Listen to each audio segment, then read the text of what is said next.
It's really all about the pawns. The king is so lazy, like, I'm gonna move one square at a time. Just like a man. Did you get that on tape?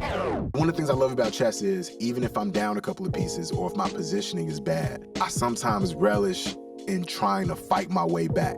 You do that, and then other things open up. Because if you show up for yourself, then that's when things happen. Who taught you how to play chess? I actually learned, don't be flipping around the interview. Don't be. Oh, I'm the interviewer, right? Then A you real paint. painting isn't about the image. A real painting is about the paint. A real artwork isn't about what you're looking at. It's about the materiality of it. And that's why I make the big bucks. Live from New York. It's not checkers, it's chess. What were some of the misconceptions that you would like to clear up about what that experience was like? I didn't even know I won the TV show. I didn't have any emotions at all. When you guys turned to me and said that I won like 100K, I was like, what? So I think like I'm getting to a place where I realize like I was choosing toxic people. And now I realize like a lot of people come at you because they're desperate, not because they're looking for love. No, I You don't leave connected with me like a journalist does. You know, you're a wizard. A little bit. A game of chess is like a sword fight. You must think first, before you move. Playing each piece like losing it hurts. This is Baseera Khan. It's Flawless. chess, not checkers, live from New York. It's Saturday Night Live. Wait, I'm confused. I've just always wanted to say that. Can we please just say that one day? Let's keep that. It's chess, it ain't checkers. What up? I'm Dometi. Welcome to Chess Not Checkers. And my guest today is a good friend of mine. She's an artist who actually won the first reality TV show I've ever hosted, which was The Exhibit, Finding the Next Great Artist. Baseera Khan is a New York-based artist who originally comes from Texas.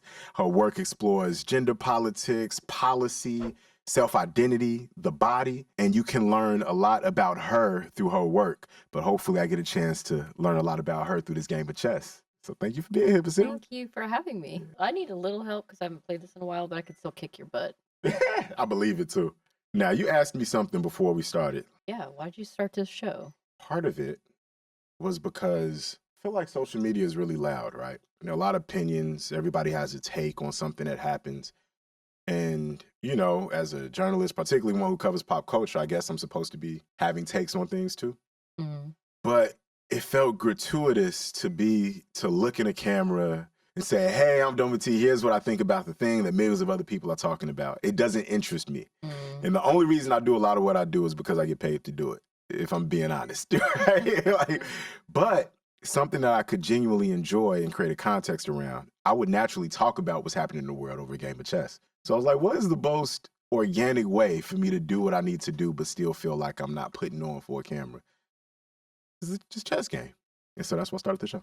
Okay, Yeah, you I know? like that story. Yeah. But they're all stories, Dometi. No, this is true. This one is true. This is not a narrative. Can we just review? Yes, Chess is a game of life. correct. Checkers is like farmed fish.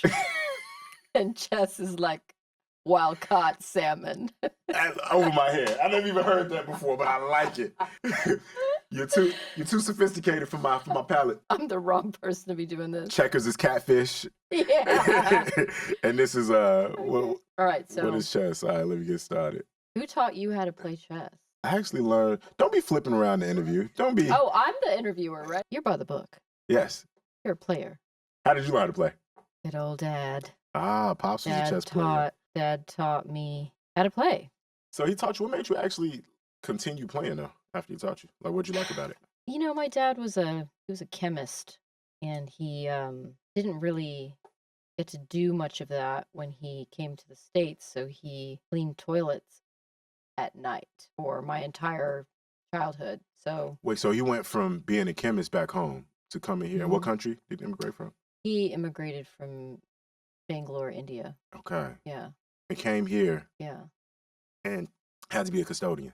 Well, he and a couple of people in the 60s started a school, like a accredited college. You know, it wasn't run by a Catholic school or a missionary or British.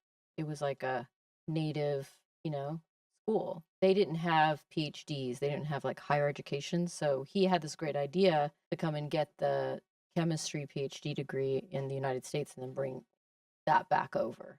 Then there was another war that opened and another war that opened. And so stuff got so crazy that he just brought his family over to Denton, Texas, where I grew up. And that's how we ended up in Denton, Texas. I never knew that. When you talk to your dad about those experiences, how open is he? Like, does he share what it was like? Not open. Not open at all? Not open. Is that just like an immigrant dad thing? Because I feel like my parents are the same way. I think that it's a strategy to keep us new, What do you mean? Keep us green, keep us innocent? Keep us innocent, keep us green. It's a strategy, I think, to give us a lease on life without the trauma. But, you get it from the shadows and the corners of life instead, which is worse. You might as well just come out with like, this happened. But no, I didn't really. I think he taught me chess because he wanted me to have something quiet to do with someone else other than like watch TV or play games or whatever. I think he wanted me to think steps ahead, which I clearly didn't do. You took my. Do you think chess actually helps you with that? Or is that like a cliche? I don't think I'm good enough at playing chess to be speaking so boldly, but I think it like helps you.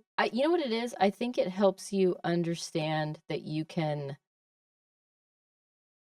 do something that's like an industry standard and then put your own spin on it. Because that's how you win chess. And that's how you win at life. There it goes. You know what I mean? Yeah. Isn't that what you're doing? That's it. Dometi? Well, I hope so. On the red carpet. Literally though, yeah. Looking at the conventions, looking at what works, but doing it in a way that works for you, that's unique to you. Yeah. Do you do the same thing?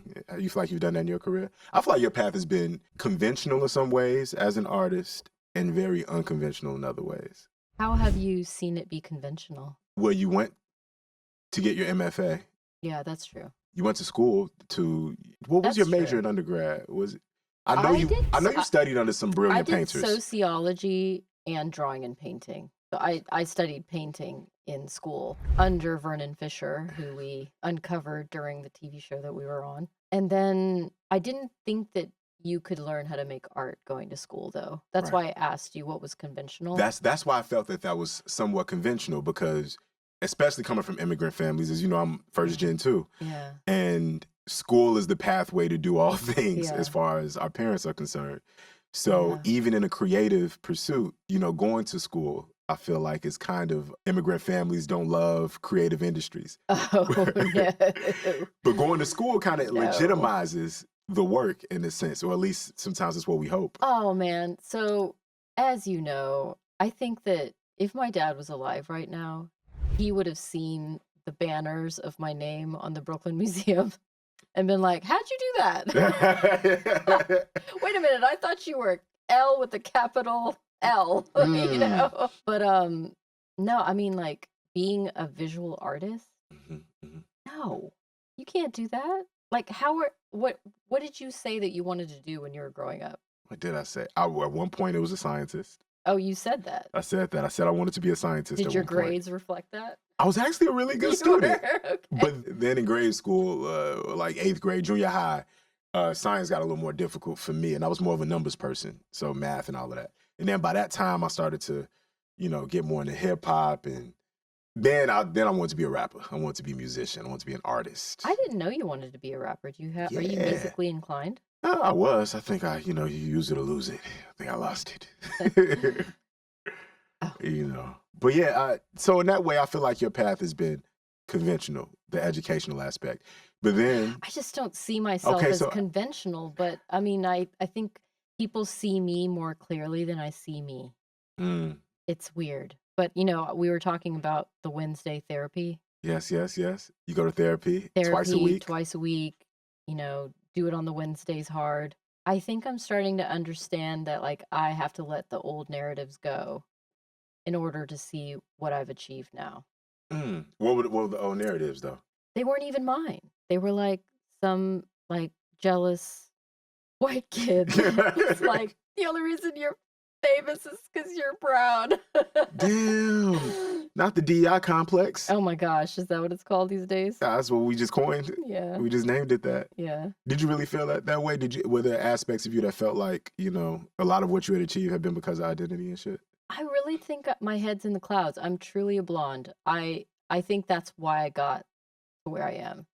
Because on some level, I was really naive to the game of like manipulation, because I was just like so excited if like an artwork of mine was shown, or if I was able to do it, or, oh, look at that color, And I knew that there was shade in the room, but I'm just so, you saw me. You saw how I didn't even know I won the TV show.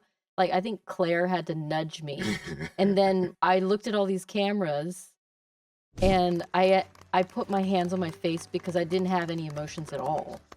When you guys turned to me and said that I won like 100K, I was like, wait, this isn't a scam, right? It's real, baby. Well, I think, we said it in the intro, but bears repeating again. I first met Baseera Khan on the set of the exhibit, Finding the Next Great Artist. She was the winner, but it was interesting, though, because I felt like just the conversation we have off mic, just in general, I was just very interested in you, your work, and just who you were as a person from jump.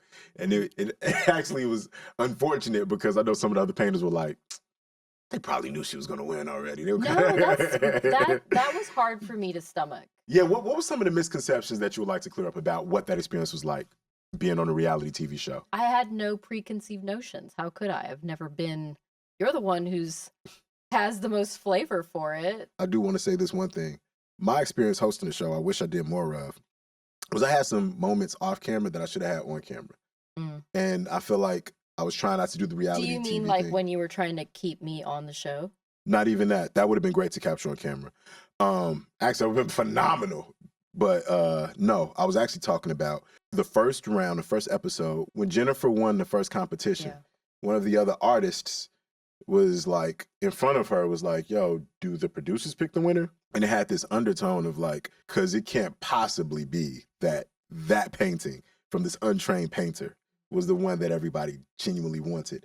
But the backstory was rich. And so there was the perception that, oh, maybe this rich backstory, this underdog winning was great for TV. So that's why the person won. Painting. But the artist didn't agree.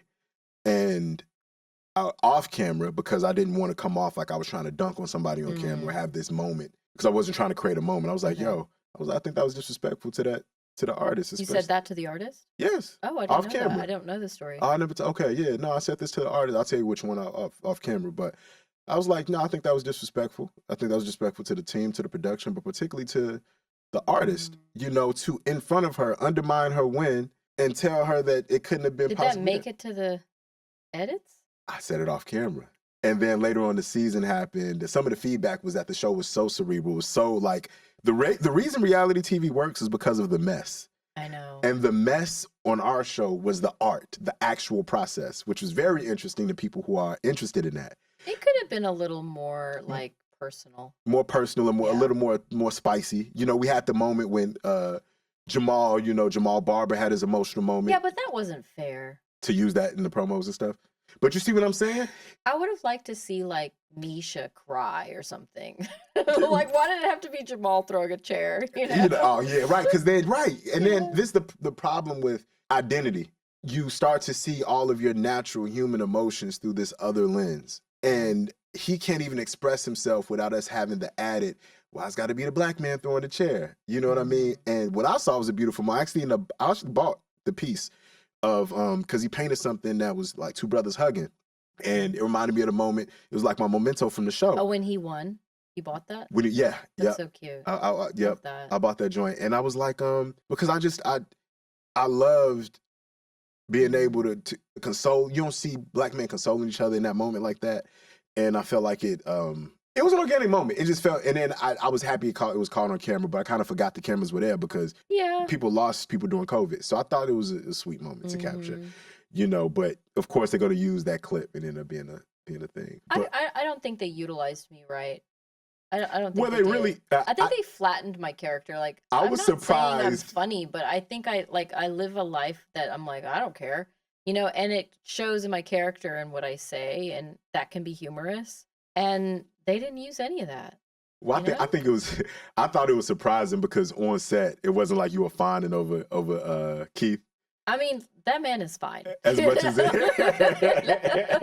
he knows it. Maybe he doesn't know it. That's what makes him more fine. He doesn't know he's fine. Wild. I think he liked me a little bit. You think you had a little thing? I mean, like. See, now you're doing the same thing you did on the show. See, I was trying to get you out of it. What? Did Keith Rivers? I should DM him. Ask. Did you like Baseera a little bit? Ask him right now. Ask him He'll right now. He'll probably be like, "Yeah, sure. Who wouldn't?" Let me see. All right, I'm gonna ask him. Please ask him.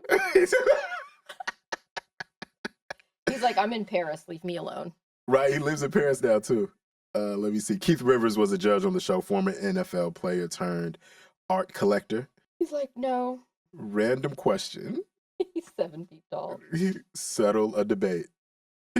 Did you like her just a little bit?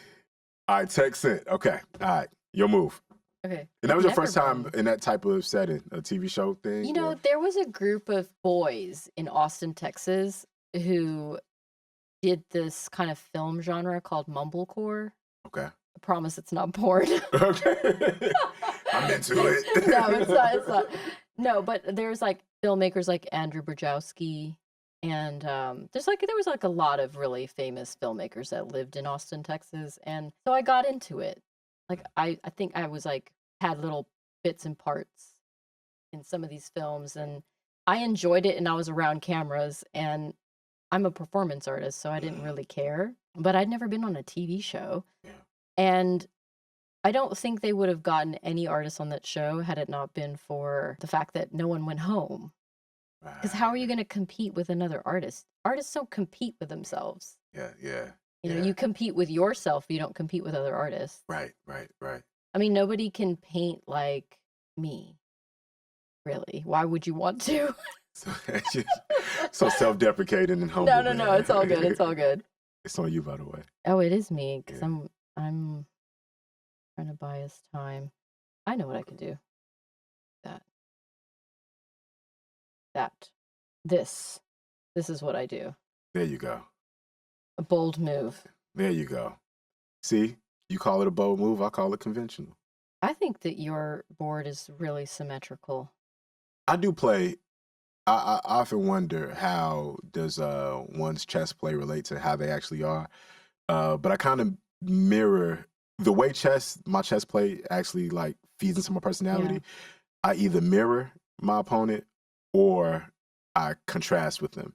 And I feel like you move kind of unconventionally on the board. This one is a little more. I'm telling you, I'm normal. an Aquarian. Yeah, I'm a Gemini, you know. Oh, Lord. And but this one, I've been doing real conventional moves because you've been unconventional. So, you know.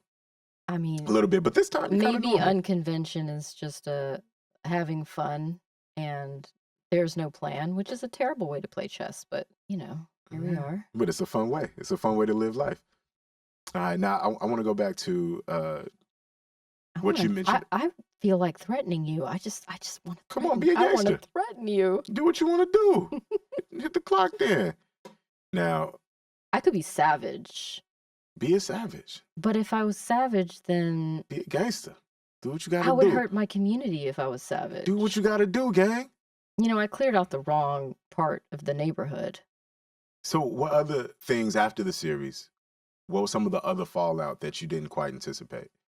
Because you never, we got to fully get into it because people, you said it was hard for you to stomach folks thinking that you came in knowing that you were going to win.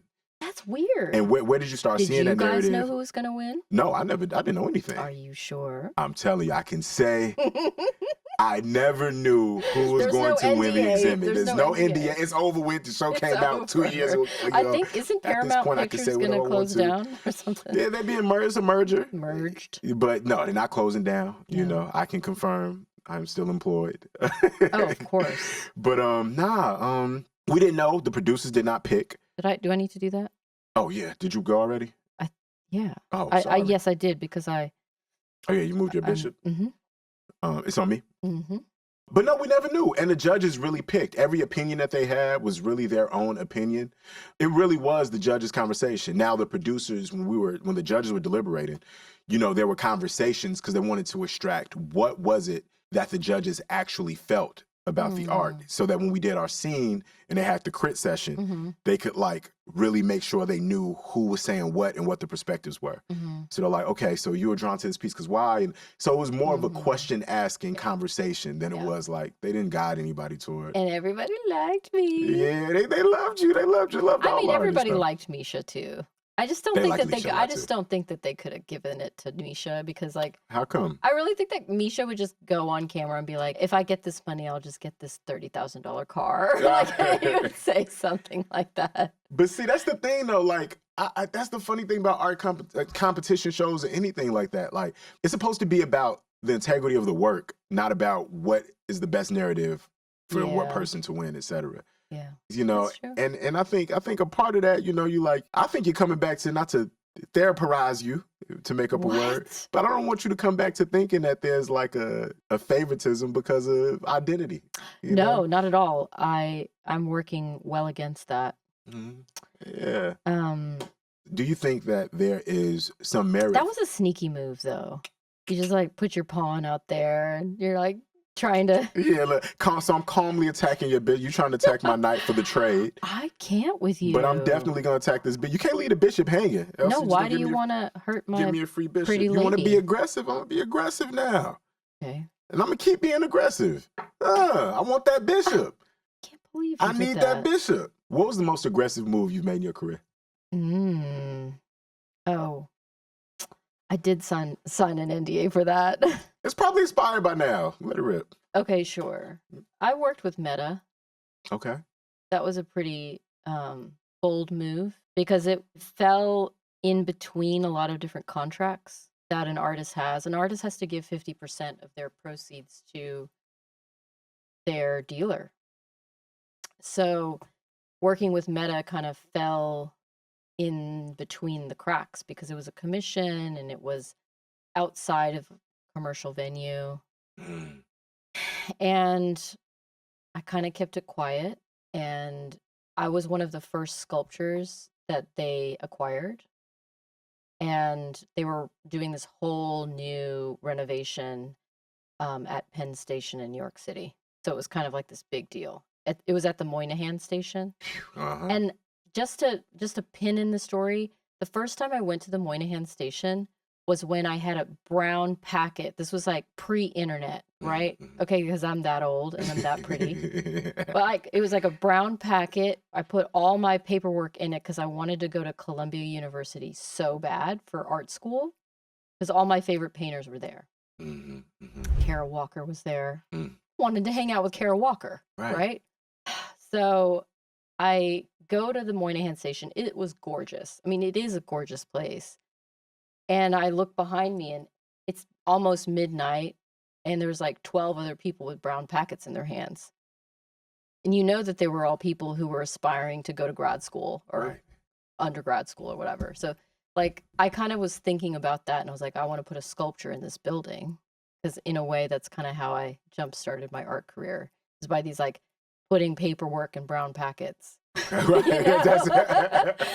And so I thought about how much they should pay me.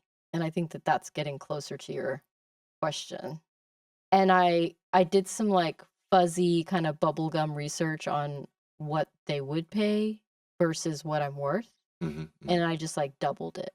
And they actually gave me more than what I asked.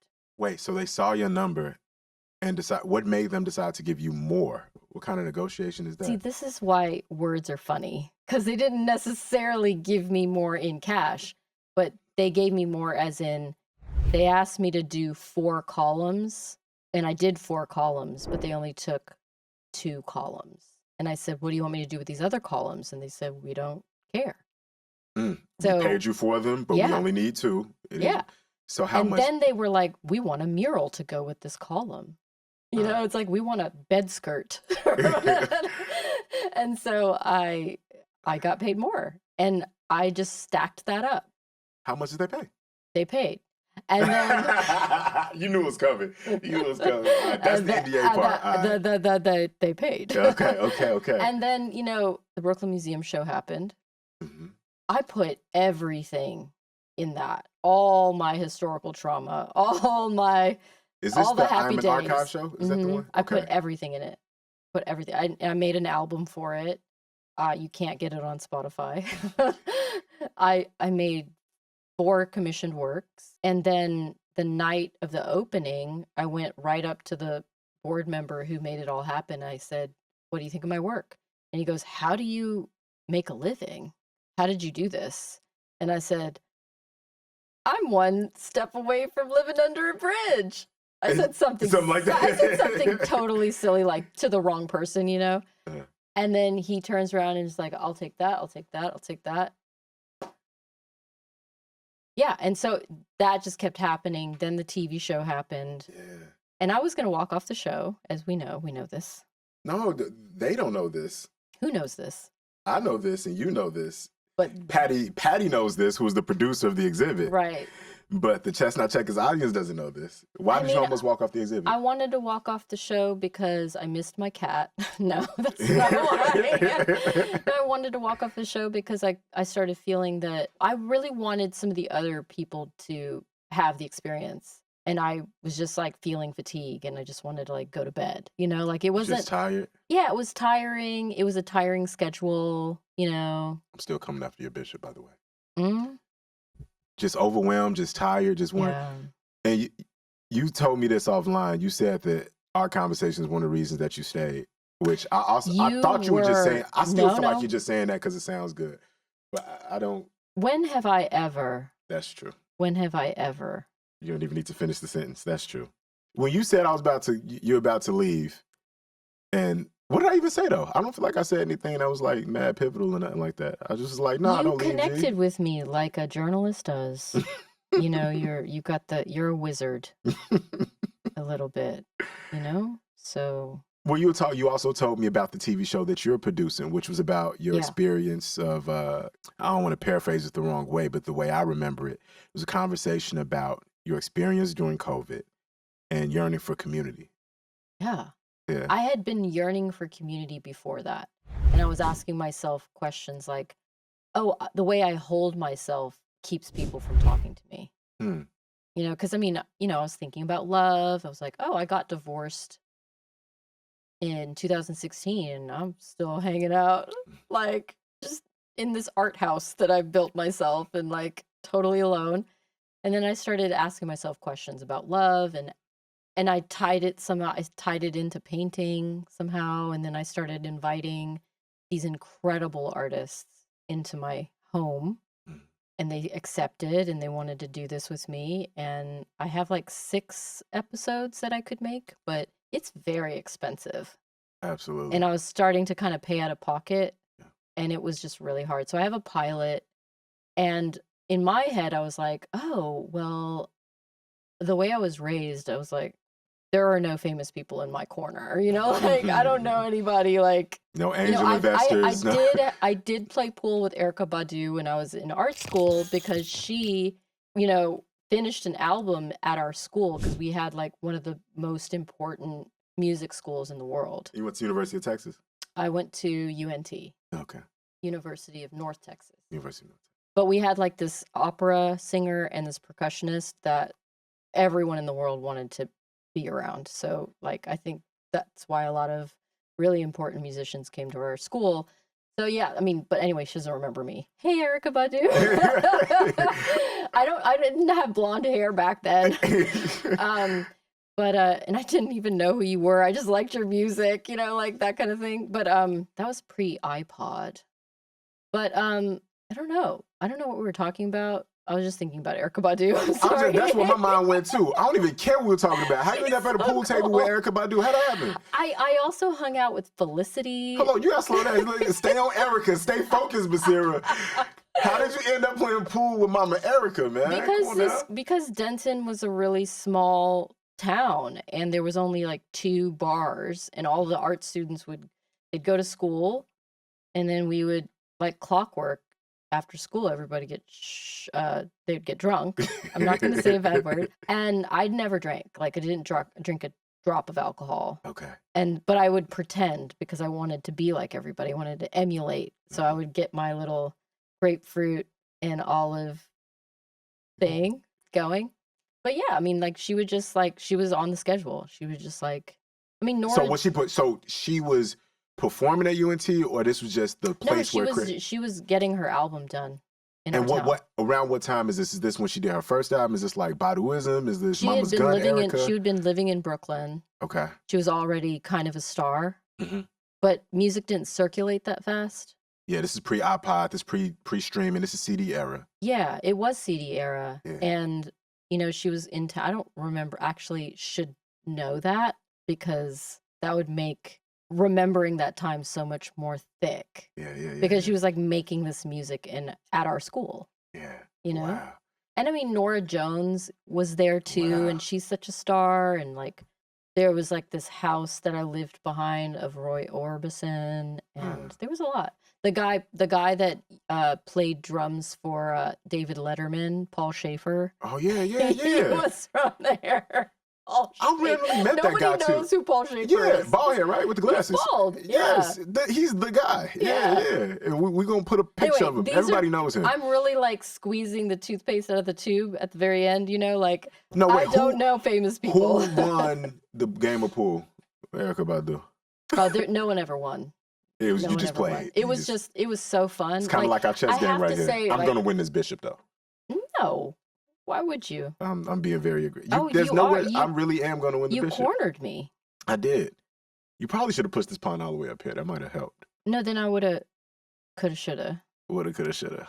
Okay, you want to take my bishop, then I'm going to take somebody. You know? It's a vengeful life. It's a vengeful life we live, man. You know, one thing that's interesting, I know we're jumping all around, but I think this is way more interesting than the structure that I have in my mind. No.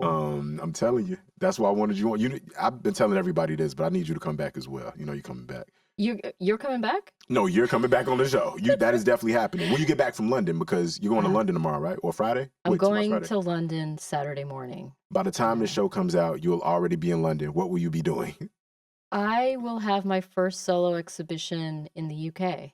I mean, in Europe, in the UK, you know? It's amazing. That's amazing. How did that come together? I worked so hard to get there. And where is it showing? It's at a gallery in Fitzrovia, which is like a good part of town, because when I say it, people's eyes light up. You know?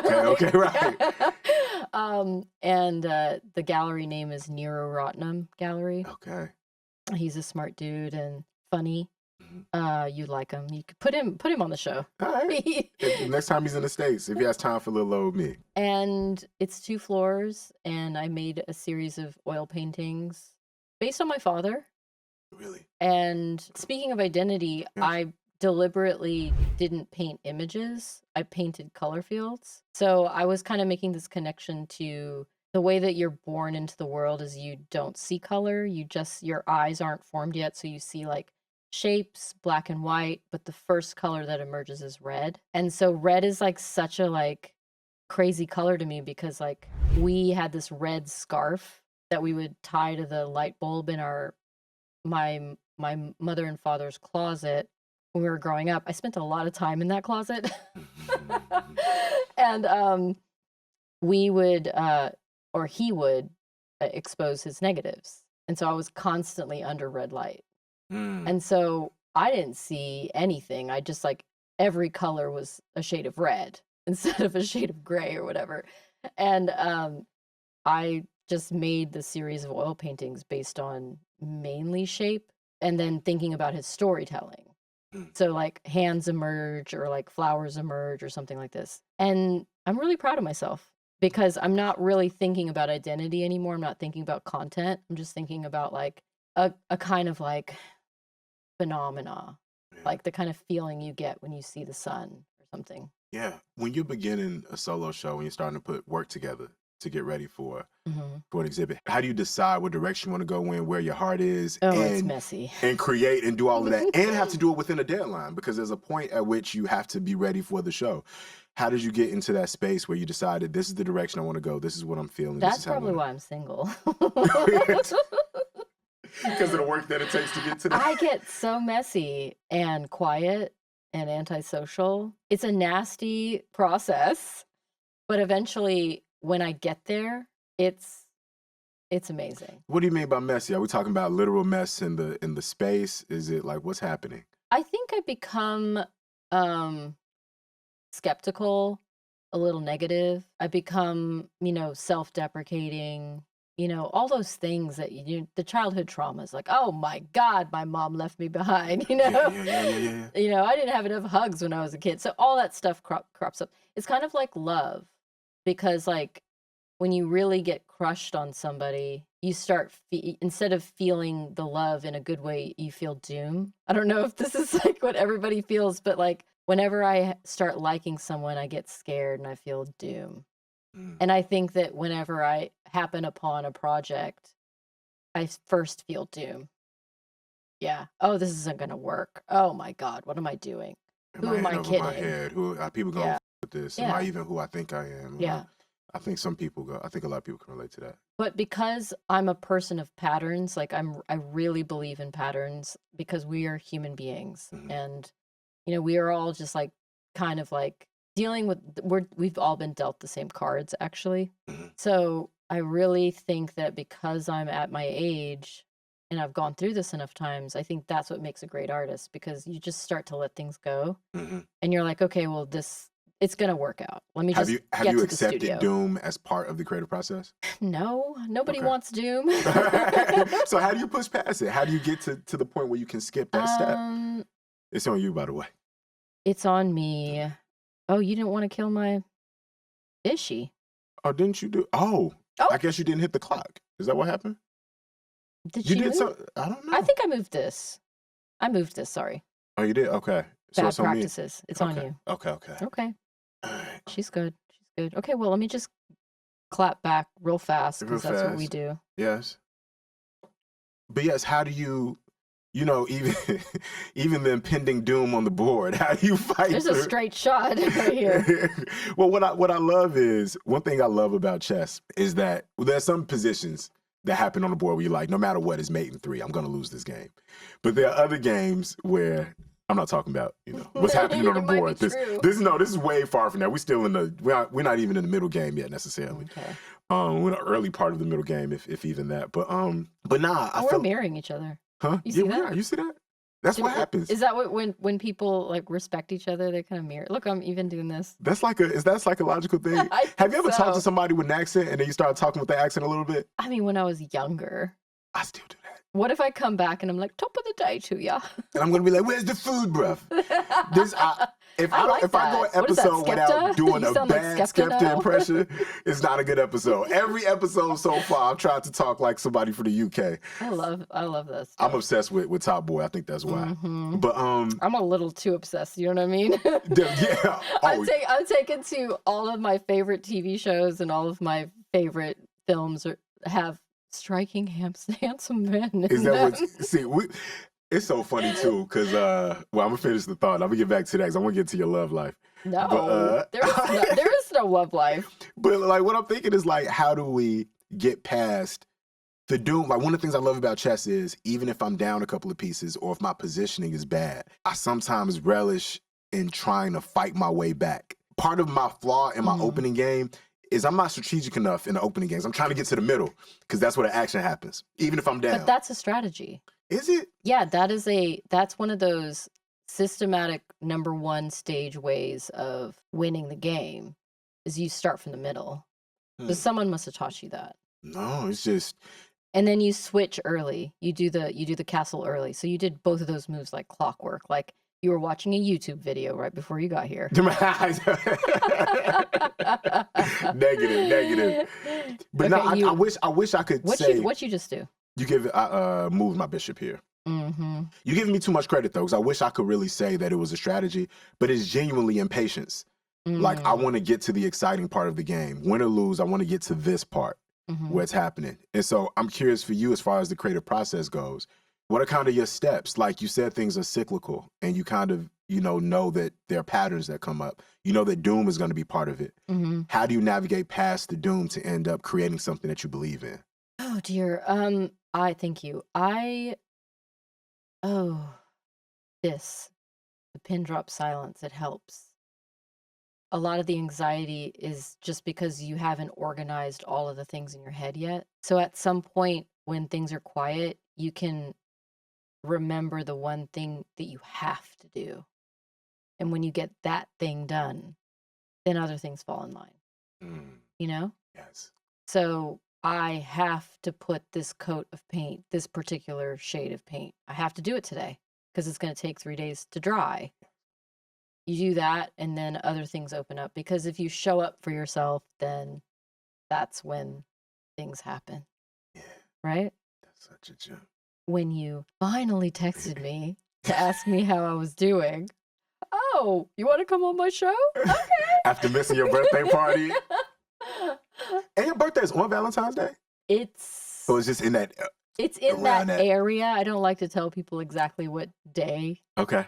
Because you got to keep it. We talked about there's some things you have to keep to yourself. You have to keep a couple of things hazy these days. Yeah. Why so? Is that a way to protect yourself, or what is it? Or was that a function of It's AI. You have to protect yourself from AI. Is that what it is? Yeah. You say a lot of things that just sound fly, and I don't really know what they mean, but I'll be like, all right, cool. Like in your Instagram bio, you say my pronouns are ceasefire. Yeah. I don't know what that means, but it's fly. You know what that means. What does it mean?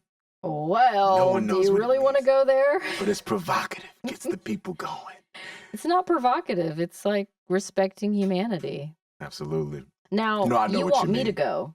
Yes. So I feel like let's just do a bloodbath. Let's go. Let's go. That's what I'm saying. Hit the clock too. You want to do it fast? Like let's get some action going.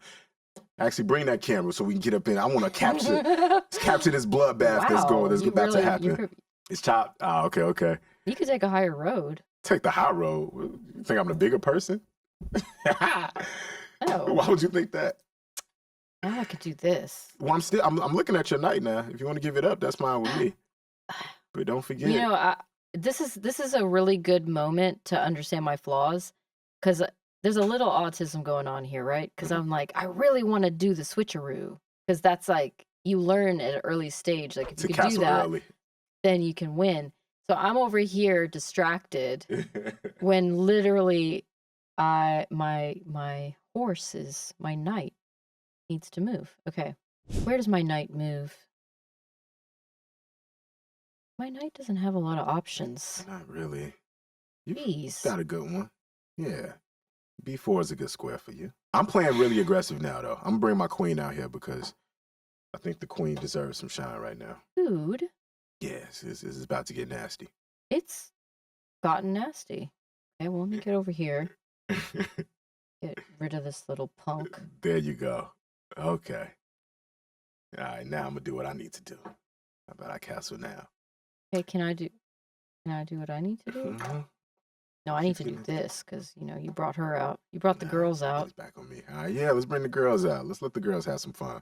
Oh, you got my pawn hanging. I'm going to protect this pawn just because. This is a good table. You like it? Thank you.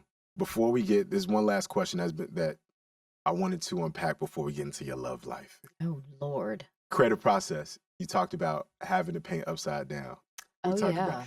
And it came up because before we started, there's a monitor that shows me the cameras, and I can't look at it because I don't like looking at myself. Where is it? While I'm doing it.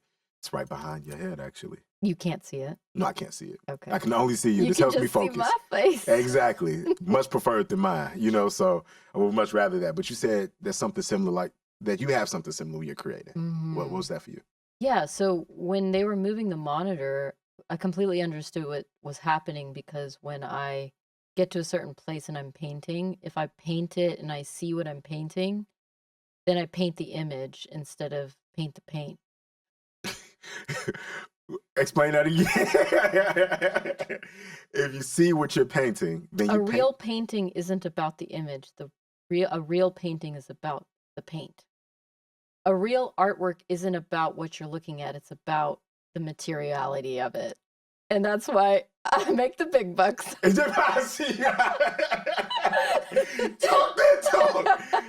that talk. That's why she's different, B. It's not about the image, it's about the material. Is that a universal truth or is that a Baseera truth? I don't know. I mean, take it if it works for you. Yeah. But if you turn the painting upside down, then you don't see the image anymore and you just see like the texture, the shape, it just works. And does that work for figurative painting too, or does it mostly work well for abstract or when you're doing? I think that figurative painting isn't about the image. If it's a good painting, Yeah. it's about the paint. Come Mm-hmm. It's about the form. It's about the light, the color. Like, come on, like, you like diamonds, right? I love them. Yeah. Well, why do you like them? Because the cut, the form, Yeah. the way that light reflects it. That's Yeah. paint. Paint is organic. Diamonds are also organic. You could probably make paint with diamond. Mm. I'm not going to do that. But I was about to say, hold on, do we got a Maybe- vision for your next joint? I might know some artists like that could do that, but Has it the been- market's really scary right now, so I don't recommend it. I'm about to just do interesting things that don't make sense because I feel like it. But I thought you were going to do that way before. No, but you can. Well, I ain't gonna tell you what you could do. I can do some things, But it's not the smartest move. let me make my own mistakes. There you go. Oh, I can make a great mistake. I can get her all the way out here. No, that's a terrible mistake. Why? Because I can Nobody's take gonna- your queen. Oh, no! What is the best mistake you've ever made in life? There's some beautiful mistakes in life. Saying yes to the TV show. No. That was $100,000 mistake. Yeah, that was $100,000. Actually, can I? There's so many ways that we can talk about cash money. There's so many ways. There's this thing. dating app called the IRS, and they call you on your birthday. They call you on Valentine's Day. They send you letters. They do. They're a little clingy. Thank you for Man. giving me an opportunity to save the queen. Of course. Of course. Okay, so let me. I saved you from a beautiful mistake. Why are you trying to help me? What you want from me? Why has dating been so hard for you? Oh well. She said, where do I start? Oh, well, it's maybe in stages. Like, I think I didn't know how to date, let's just say. When I got out of my marriage, I didn't know how to date. And parents don't teach you how to date. And also, if you like grow up Muslim, like no one's teaching you how to date unless you have like a really cool family. And I have a cool family, but they like to teach me how to play chess. They clearly didn't do a good job. Teaching them wrong stuff. So there was a little bit of that. Like I was just like a kid in the candy store. Like I want this and I want this. And for whatever reason, I was always choosing short guys. Short kings need love too. No, I don't know. There's something strange that I'm learning. The like. Anyway, we don't have a whole lot of time to talk about love. So that happened, and I realized like people have a lot of ego, and I think that the ego makes you perform, and then between those two things, you're never gonna know the person. Yeah. And so things just didn't work out. Because you meet their representative first. Yeah, they just don't work out. Well, but if you weren't great at dating, how did you end up in your first marriage? How did that even happen? Without going into details. I think when you're really young, You got married young. yeah, in my 20s. Mm-hmm. But when you're That's really really young, you're like it's more like you end up dating your friend. What is that? That is the timer of death.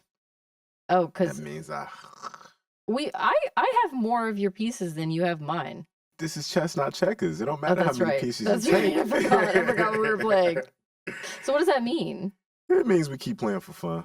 But, technically I won by clock. But that's neither here How did you win by the clock? Because your timer went out. Oh, because I'm a gift for gab. I get it. This is all the rules. I use the conversation to distract you from the game. This is very confusing. So it's not confusing. It's just like there's a lot of layers here. They use a lot of multitasking. But forget the clock. But yeah, continue. Yeah, so Well, so then I was trying to figure out like what does the person that I want to date look like? Mhm. Like even like, oh, are they an artist? I should probably date somebody who's an artist. Mhm. That didn't work out. And then I started having these phobias of like, oh, people don't want to date me because I don't look like this, this, and this, or I don't have this, this, and this. So I had to get through all of that. Mhm. And then when I got to a place where I was dating, I was picking really alpha driven people. Okay. And you know how that goes. Well, y'all butting heads. It was two alphas. I don't know if you knew that I was dating this boxer when I had just gotten onto the TV show and I was learning how to box, and that was fun. But alpha, it was like a alpha marooned, like a marooned animal. Like they had no other choice but to be the number one on an island of one, it was like that. So I think like I'm getting to a place where I realize like I was choosing toxic people. Okay. So that happened too. That was a layer. And then and now I realize like a lot of people come at you because they're desperate, not because they're looking for love. I don't know if I believe that for you. What do you mean? No, they're not desperate, like destitute. They're desperate for like companionship. Or something but they're doing some of the things that I was doing where like I wasn't doing this. I was imploding and they're exploding. Okay. So they were like trauma dumping and doing all the. Do you know how hard it is to keep a studio practice? It is hard. Hell no, I don't. That's why I got you on the show. Hard. It's very hard to do. So my day-to-day is very stressful. And then I also teach at Columbia University, oddly enough, even though I never got into Columbia. I had my brown paper bag and they didn't accept me. But now I teach there. Such a full circle. It's just like a lot of work. I have a lot of work. I take in a lot of pain from people because everybody's working hard and everybody's trying to be better. Mm-hmm. And being a teacher of art is kind of like being a psychologist. And the last thing I want to do is sit down and hear the story about how this super handsome person like didn't get into the NFL or whatever. Right. I'm just like, I don't care. So I think that Do you think dating takes away from your creative practice? Like, does it get in the work of what it is that you're trying to achieve ultimately? I think that well, I don't, You say you don't care about that. Yeah, slaughter you. Just be a gangster. You know what I'm saying?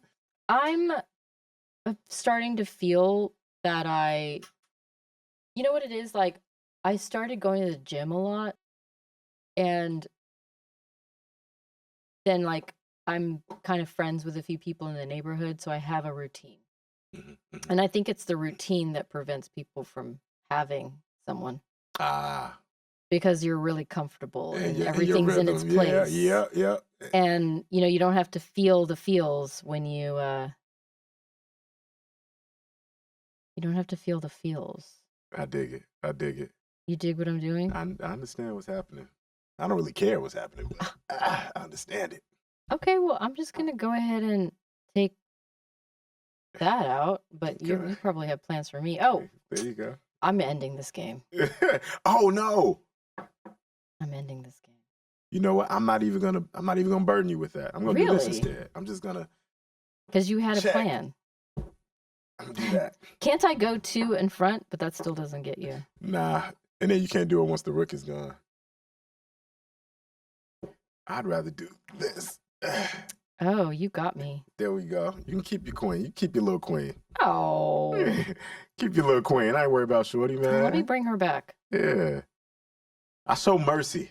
They always say when all the things are wrong on the chessboard, you just bring it back. Bring the family back home. Bring the family back home. All right. Just gonna keep going. Can I kill my own pawn? Don't you wish? Before we get out of here, there was a question I wanted to ask you around that I thought was so interesting. I watched a past interview of yours, and you were talking about some of the painters that you got a chance to learn under. And I forget the name of the teacher, but it was the last year teaching, and you were like, oh, I want to at least take this class before I don't have the opportunity to learn under this person. Mm-hmm. And you said something to the effect of when you got into the class, you thought that they were going to teach you about all these different painting techniques or about painters, but instead they taught you about sociology and cinematography and all these other disciplines. Mm-hmm. Talk to me about how learning things outside of what you actually expected would be useful, how that helped to shape your practice. Wow. It was kind of unexpected to me. Yeah, so his name was Vernon Fisher. He Oh, yeah, duh. We talked about him earlier. Yeah, he passed away about 2 years ago. And there's actually a documentary about him. I'm in it. Because I was in Texas doing a show at the time when they were filming it. So I was just walking by. And then you ended up in there. It was like a Wile E. Coyote situation. Vernon is an interesting subject because he was analyzing his own family structure and thinking about being raised within the South.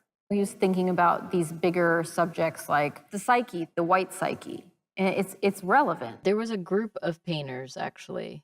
There was David Solly, Richard Prince, Vernon Fisher, and there was a writer, Dave Hickey. So they were kind of like, they created this quad, and they were really thinking about how, well, it was also because of technology.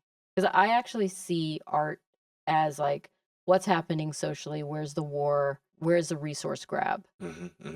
So I think everybody's going to be talking about water. Like that's what we're going to be talking about till the future is over. But like at that time, like I think cell phones were just coming out. And so everybody was thinking about like images floating, internet. And so like all of these images were sort of collaged on top of each other in this really interesting way. And it was still about painting, but it wasn't like looking at a still life. It was like thinking about how images are always floating in our head. That's the best I can do with the 5 seconds that you're giving me.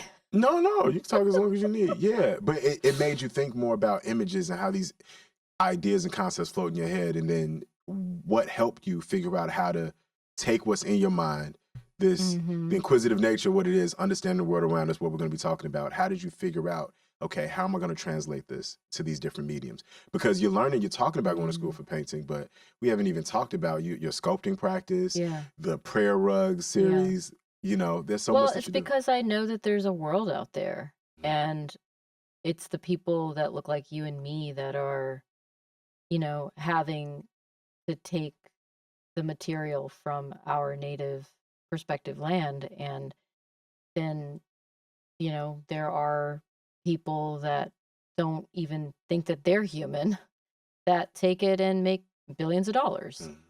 I think about that because I really don't think that identity would look the way it does if it wasn't for money and capital that comes from like the Congo, or Palestine. Like let's be honest, like these are places where there's genocides happening. Ceasefires, why my pronouns are that way, in case anybody was wondering. But like I don't think that there would be such a thing if there wasn't a resource there. Because why would you want to just go to I mean, even I can't even, there isn't even one piece of land on this planet that isn't very valuable. Land is very valuable. So, like anywhere anyone goes, there's always going to be someone who wants to mine that land. So I think about those things and I try to hone it in and make it about semblances of places where my family were from and reimagine their struggle. But I don't have access to who they are really. There are almost an infinite amount of ways that checkmate can come about. The different ways that it could look. What's your turn? I moved the bishop. Oh, you moved the bishop. But for you, what does checkmate look like? Meaning, what does success look I'm like in for a you? checkmate every day. Every single day you winning.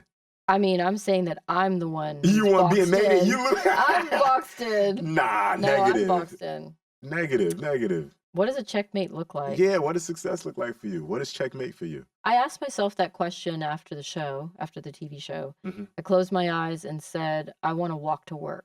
So now I walk to work. I wanted to be the first female in my family to own property. So I rented a studio where other artists are. And then I closed my eyes and said, that one. And I went over there and I knocked on the door every day until they said, fine, give this person a place in this building. That's beautiful. It was hard. And you practically lived there. Practically spent some time there. Well, I did live in the studio for a while, which I wasn't supposed to. Well, I wasn't gonna say that because I knew you weren't supposed to. That's what I said. Yeah, but my idea of success a couple of years ago was like, I want to walk to work. And guess what? With the congestion prices, it's gonna be the only way you're gonna be able to get to work at this point. No, everybody. I mean, I can say the like Love is Blind stuff or Pop the Balloon stuff. Like, I want to travel. I want financial freedom, and all those things are on the table. But like success is like actually allowing for younger people to have grace because being an artist is pretty incredible. Yeah. And you know, finding your voice and going through that process without the dark side. Mm-hmm. Because there was a lot of dark side to my practice because I had to figure it all out by myself. But if I could like impart that knowledge or give people safe space to like be what they want to be, like that's totally success, you know? And it would be fun, you know? So that's why I have my birthday parties that you miss. I ain't missing the next one, man. I ain't missing the next one. You didn't miss the last one. I didn't. I had a good time every time, man. Man, thank you for being. I don't want to end yet. Okay, there's one more question I was thinking about. So much of your work, and the same is true for me too. You don't want to end me. I don't have Nate yet. I don't have it coming yet. Anyway, it's on you, by the way. Mm-hmm, I forget where I moved. I did something, and I keep saying before we get out of here, but we do have to end it. Let's play faster so we can get so we can get out of here. There we go. Yes, but my question is. A lot of our work talks about what's happening in the world, but in order for us to do this work, living in a capitalist country, we got to receive commerce. We have to move in these different ways and spaces, and sometimes the way we have to navigate the world is in conflict with the art that we make. How do you balance that within legacy when you're thinking about that, right? You know, I've been asked this question before, and I think that the market is a material too. Why is the market different than like indigo or saffron or cobalt? You know, like the market is also a thing that I can manipulate and a thing that I can experience and a thing that I was always shut out of, you know? So I want the ability to be inside that. And I've had to ask myself a lot of really hard questions in this last year when we realized that like big companies that you and I both buy stuff from are like, oh no, we're going to not do DEI anymore or whatever, you know, like there's all these kinds of like things that big companies are doing to save their own butts. It's not even about politics or culture. It's about just like saving the bottom line. So I'm not driven by money. I like money because I like what it can do. I like the energy. And I like looking cute. but I'm just not, I don't think that like if I could have a pile of cash or I could go have an experience, I would go have the experience. And if I don't like someone and they're offering me cash, which happens a lot, I'm sure, I say no, or I ghost them actually. Okay, you don't actively say no, you just disappear. Because I mean, saying no is still respecting someone, but if you don't say anything, that's disrespectful. That's really disrespectful. So I choose to disrespect sometimes. That's gangster. Yeah, well, you know, I can be. But for somebody who wants the job that you do now, what is a piece of advice? I know you get this question a lot, I'm sure. I don't. Okay. What is a piece of advice that you would give to an artist? And by artist, I mean whether they're a visual artist, whether that's their medium, whether they're artist, conversation, whatever. What's some advice you give for people in the creative process? You have to fall in love with the history of it. Because when you fall in love with the history, you understand, like, the fight that happened in order for the work to happen, you know? I love it. Yes, yes. Like, Kerry James Marshall isn't just a famous painter. He fought so hard, tooth and nail, to make that work. And if you don't know the history that went into that, then maybe you can paint pretty pictures, but you won't have emotion. You know what I mean? Yes. So you just learn your history. Nobody does, like, because schools are set up to not even give you that. Yes. So the first thing I do when I go into a studio at Columbia, for example, is I say, do you know this artist, this artist, this artist? And if you don't, then this studio is just going to turn into me teaching you these artists first before I even look at your work. Before we start. Yeah. I love it. Learn the history. Gotta learn the history. You living your raps out too, because I remember that's what Vernon Fisher told you to do. From he also told me to stay away from the edges. What does that mean? Because I don't know how to swim. I loved it. He did. I have the email still. You stay away from the edges. I said, why? And he said, because you don't know how to swim. What prompted that conversation? What is that? He was a little bit rude. Is he rude? Yeah. God bless his soul. You have your show in London, first solo show in Europe. It's about in the UK. In the UK. Yeah. Oh, but not the first one in Europe. Not the first solo show in Europe. I had a solo at Basel. Okay. In Switzerland. Nice. Technically. Did you want to be in LA too? I did a solo show in Venice, but it was not part of the Biennale. Okay, copy. Yeah. But it's about your dad. And you said something I thought was really cool about, like, how did you do this if he saw your banner over at the Brooklyn Museum? Oh, yeah. If there was something that you wanted your dad to see now or understand now, or something that you could say to him now, what would that be? Oh, you're trying to make me cry. I'm not. I'm not. If I could tell him something, I would tell him that I just needed you to trust me because I got here. I'm pretty cool. I got some things done. You know what I mean? You damn right you did. So I think what I would say is like, see, just, next time, chill a little bit. Like, let me do my thing. Yeah. In the next life. Yeah. In the next life. Yeah. Baseera Khan, thank you Yeah. for pulling up on me. Thank you. Yeah. This is enjoyable. This is Thank good you time. for not Yeah, ending I'll spare you. I'll my spare table you. life. Nah. Man, I think she wants to be a part of this family, actually. Like, she's trying to crowd this I'm woman all out. in there. I'm all in there. She's like, she is me. You're now family, and I appreciate you for Oh, being thank here. And the next time we talk, when you get back from London, let me know how the show went. And I promise I will try to make you cry next episode. Hey. Makes for good TV. This is Chess Not Checkers.